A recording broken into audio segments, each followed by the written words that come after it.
நம்மளுடைய மாணவர்களுக்கு பார்த்தீங்கன்னா நிறைய பேருக்கு இந்த இடஒதுக்கீடு பற்றி நமக்கு வந்து சரியாகவே புரிதல் இல்லை. ஸோ பார்த்தீங்க அப்படின்னா நம்மளுடைய இடஒதுக்கீடு எப்படி நமக்கு ஃபாலோ பண்ணுறாங்க அப்படின்ற விஷயத்தை தான் இந்த ஷார்ட்ஸில் வந்து பார்க்க போகிறோம். பாருங்க, ஸோ ஜென்ரல் கேட்டகரி பொது பிரிவில் இருக்கக்கூடியவங்களுக்கு பார்த்தீங்க அப்படின்னா 31% இடஒதுக்கீடு, சரிங்களா? ஸோ 100% இருக்குன்னா 31% வந்து இடஒதுக்கீடு வந்து பொது பிரிவு.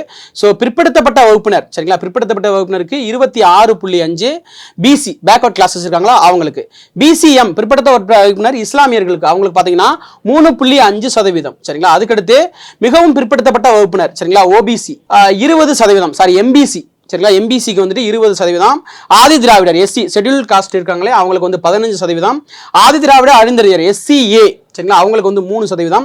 ஸோ பழங்குடிய வகுப்பினர் எஸ்டி அவங்களுக்கு வந்து பார்த்தீங்கன்னா 1%. ஸோ இந்த கான்செப்டை வச்சு தான் பார்த்தீங்கன்னா நமக்கு இடஒதுக்கீடு வந்து ஃபாலோ பண்ணுறாங்க.